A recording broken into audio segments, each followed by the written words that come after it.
My old friend, 101 Dalmatians. Still to this day, I can't figure out if I like you or not, until I redid the script after the third watch. Walt Disney's 101 Dalmatians was released in 1961 and was based off of the book by Dottie Smith.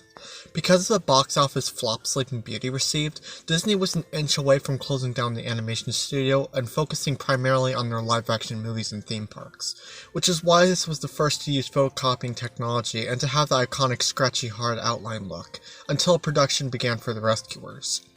And to Disney's luck, 101 Dalmatians became the highest-grossing film of all time, basically being their second Cinderella. Later in the future, it would get its own show, its own sequel, and 3 live-action movies. Honestly, Disney, don't you even remember what Meet the Robinsons was about? Anywho, let's dive straight into the story and answer the thumbnail's question. Is it worth the watch? Let's just see where this goes. The movie starts off in London, introducing us to Pongo and Roger, who are so lonely that they seem to have some dirty magazines lying around. You're not going to attract a girl with that in the open. Pongo, voiced by Rod Taylor, drags his owner Roger to meet Vanita, and the two fall in love and get married. That's literally it. Next! The two share a house, and Pongo and... what's her name? Oh yeah, Purdy, are having puppies, who will be sold to Corella DeVille, because this is a woman you can trust, right? After 15 puppies are born, Roger tells Turkey likes to fuck off and the family keeps the puppies. But months later, Cruella, Betty Lou Gerson, orders Wario and Waluigi to break into the house and steal the puppies, which somehow makes the front page, for every single newspaper company. With one less hope, Pongo performs the Twilight Bark, which isn't shirtless werewolves, but their way of communication. Tims the cat gets sent to the DeVille family home and finds not only the 15 puppies, but 84 as well, and that Corella wants them skinned. Yep. Oh, you're a pingo. Tim's friend Colonel leads the parents to the house, and the two rescue all the puppies and escape. They meet a Labrador who tells them that a van's heading for London, but since Skinny Bitch and the two Stooges are prowling the streets like hyenas, Pongo has everyone roll in a pile of coal to disguise themselves as labs. However, the icicles ruin their disguise, and Corella reveals her love for GTA by starting road rage. The Dalmatians get home, and the humans keep them, planning to move to the country. Like they have any choice. The end. So let's talk about the movie. You might be kind of stumped because this movie's plot synopsis was shorter than usual, right? Well, that's the main highlight of 101 Dalmatians. There's little to talk about. There were scenes and moments I was able to just skip and the movie proceeded without a problem. Everything that I remember from it were only bits and pieces that were each about a minute and a half long, such as the puppies getting stolen, Corella's road rage, stuff like that. What the main problem is, in my opinion, is that a lot of its spare moments are focused on side characters who are barely interesting, or just the main characters traveling, getting to point A to point B, and then back to point A.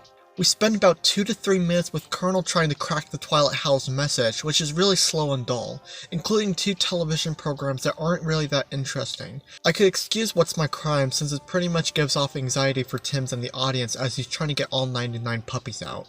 I feel that they focus too much time on Tom and Jerry and less time on Corella the bitch.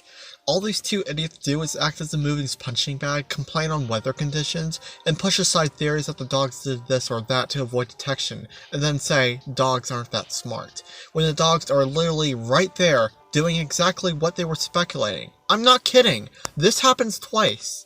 Sure, SpongeBob and Patrick can get frightening at times, but they just remind me of those cliché henchmen duos in some Looney Tunes cartoon. Shockingly, the sequel had a less boring middle than this one. Not saying that's good, mind you. The intro credits might give epilepsy from how certain things flash on the screen, but other than that, it's okay. It also reminds me of the original Yours, Mine, and Ours, and that's kind of cool. Probably because they both came out in the same decade.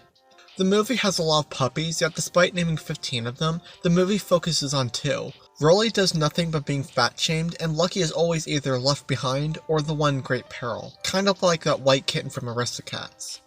But come to think of it, if they named like 7 of the puppies, it'd be a bit of a problem like Meet the Robinsons, where it gets difficult to keep track of who's who, especially when they all look the same.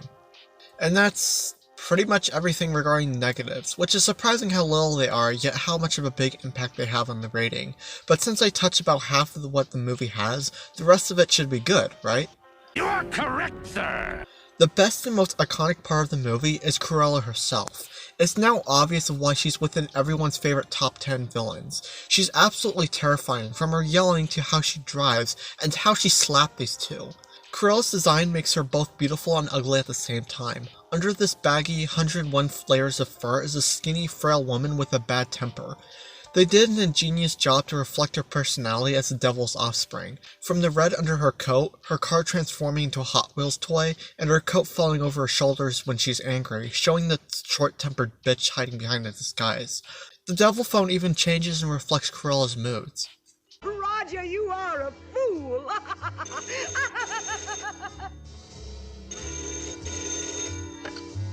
Why, you imbecile!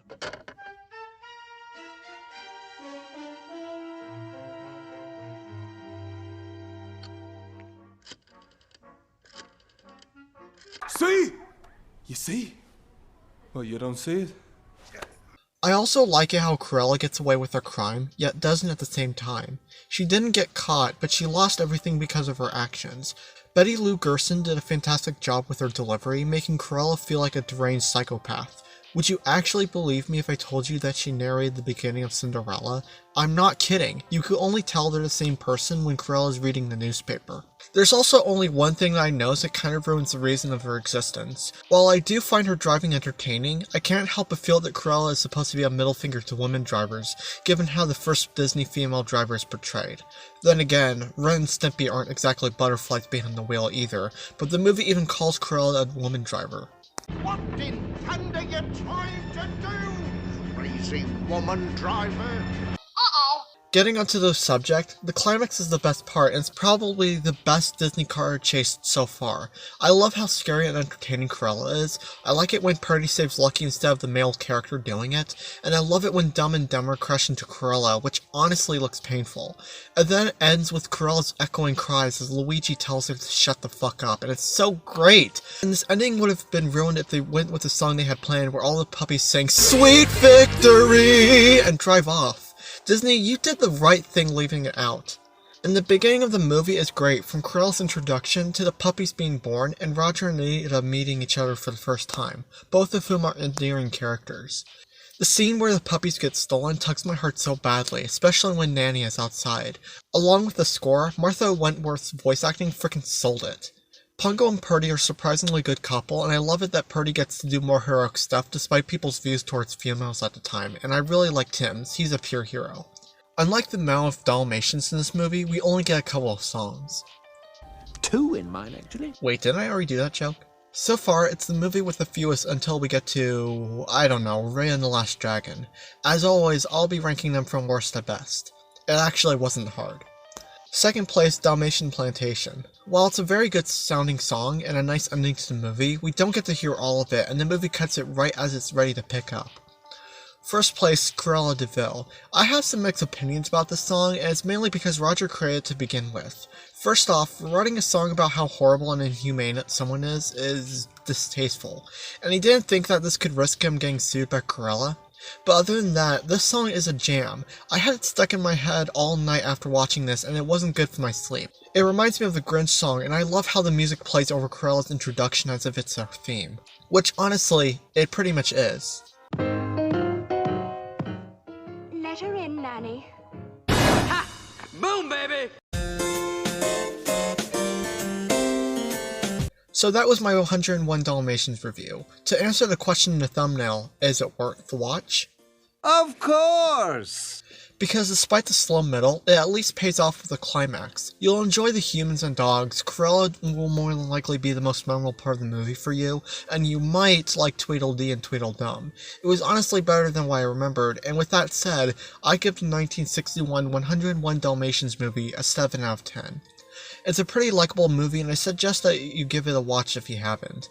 And in the meantime, I'll be working on the reviews for A Sword in the Stone and both Jungle Book movies, the last of the classic Disney era. And as for the surprise I mentioned a week ago,